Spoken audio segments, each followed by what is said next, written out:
भागवत गीता कृष्ण के अनमोल वचन। जय श्री राधे राधे। अध्याय 5। अर्जुन बोले, हे कृष्ण, कभी आप कर्मों को त्यागने की बात कहते हैं तो कभी कर्म योग की प्रशंसा करते हैं। अतः इन दोनों में जो निश्चित रूप से कल्याणकारी हो उसको मुझे बताइए। श्री भगवान बोले, संन्यास और कर्म योग दोनों ही कल्याण करने वाले हैं, परंतु इन दोनों में कर्म योग संन्यास से श्रेष्ठ है। हे महाबाहो, जो पुरुष न किसी से द्वेष करता है और न ही कर्म फल की आकांक्षा करता है, ऐसा पुरुष सदा सन्यासी ही समझने योग्य है, क्योंकि द्वंद्वों से रहित पुरुष सुखपूर्वक संसार बंधन से मुक्त हो जाता है। अज्ञानी लोग संन्यास, सांख्य योग और कर्म योग को अलग अलग समझते हैं, न कि ज्ञानी जन इनमें से कोई भी एक मार्ग का पालन करने वाला पुरुष एक जैसे फल को प्राप्त कर लेता है। संन्यास के द्वारा जो तत्व प्राप्त होता है, कर्म योग से भी वही प्राप्त किया जाता है। अतः जो मनुष्य संन्यास और कर्म योग को एक देखता है वही ठीक देखता है। हे महाबाहो, कर्म योग के बिना संन्यास मार्ग पाना कठिन है, किंतु मननशील योगी पुरुष परमात्मा को शीघ्र ही प्राप्त कर लेता है।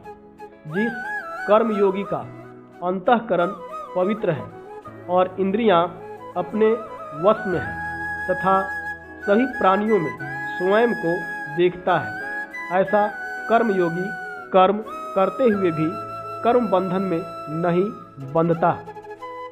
तत्व का ज्ञान रखने वाला पुरुष देखते हुए, सुनते हुए, छूते हुए, सूंघते हुए, खाते हुए, चलते हुए, सोते हुए, श्वास लेते हुए, बोलते हुए, त्यागते हुए, फलक झपकते हुए भी ऐसा ही समझे कि वह कुछ भी नहीं कर रहा।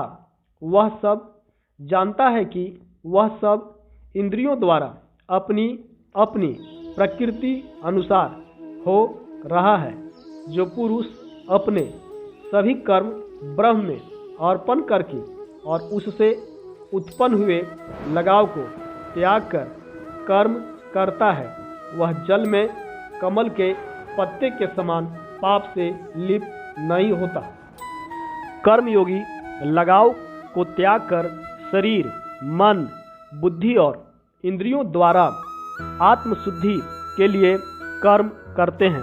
कर्मयोगी पुरुष कर्म फल का त्याग करके परम शांति को प्राप्त होता है और कर्म फल में लगाव रखने वाला पुरुष कामना से बंध जाता है। जब संयमी पुरुष मन से सब कर्मों का त्याग कर देता है, तब 9 द्वार वाली इस शरीर रूपी नगरी में सुख से रहते हुए भी न कर्म करता है और न करवाता है। परमात्मा मनुष्यों के न कर्तापन की, न कर्म की और न कर्म फल के साथ संयोग की रचना करता है, किंतु स्वभाव अनुसार ही सब कुछ बरत रहा है।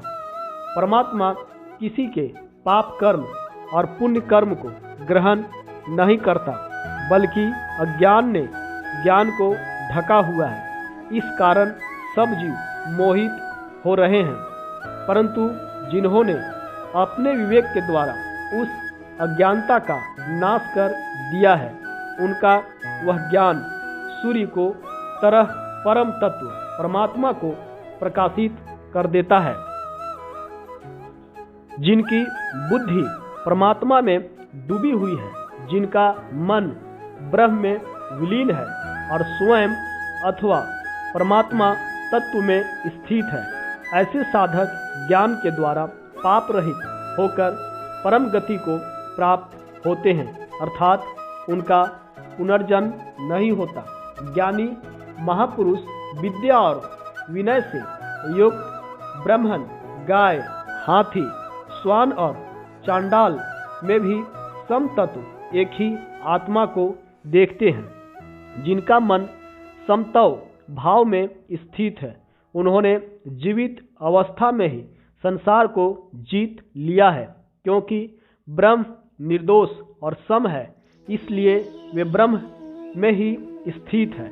जो मनुष्य प्रिय वस्तु को प्राप्त कर प्रसन्न न हो और अप्रिय वस्तु को प्राप्त कर चिंतित न हो, ऐसा स्थिर बुद्धि वाला ज्ञानी तथा ब्रह्म को जानने वाला मनुष्य ब्रह्म में स्थित है, ऐसा समझना चाहिए। बाहरी विषयों इंद्रिय सुख से लगाव न रखने वाला पुरुष आत्मा में ही सुख प्राप्त करता है। ब्रह्म के ध्यान में एकाग्रचित रहने वाला पुरुष जीवन आत्मा का अनुभव करता है। हे कौन्तेय, इंद्रिय तथा उसके विषय के संयोग से जो उत्पन्न होने वाले भोग हैं, वही दुख का कारण है और वेद आदि अंत वाले हैं। इसलिए बुद्धिमान पुरुष उनमें लिप्त नहीं होता। जो मनुष्य शरीर त्यागने से पूर्व काम और क्रोध से उत्पन्न वेग को सहन करने में समर्थ है, वह पुरुष योगी और सुखी है। जो मनुष्य अंतरात्मा में सुख का अनुभव करता है, अपनी आत्मा में ही आराम करता है तथा परमात्मा का ज्ञान वाला है, वह योगी ब्रह्मरूप बनकर परम मोक्ष को प्राप्त होता है। वे ऋषिगण जिनके पाप नष्ट हो गए हैं, जो संशय से मुक्त हो चुके हैं तथा संपूर्ण प्राणियों के हित में रमने वाले हैं और जिनका मन परमात्मा में स्थित है, ऐसे साधक मोक्ष को प्राप्त होते हैं।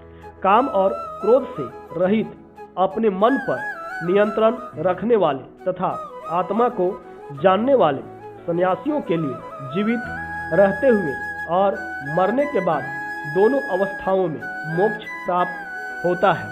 सांसारिक भोग के विषयों का चिंतन छोड़कर और दृष्टि को दोनों भावों के बीच में स्थित करके तथा नासिका में विचरने वाले प्राण और अपान वायु को सम करके जिस पुरुष की इंद्रियां, मन और बुद्धि अपने वश में है, ऐसा मोक्ष परायण मुनि इच्छा, भय और क्रोध से मुक्ति पा जाता है, अर्थात वह सदा मुक्त ही है।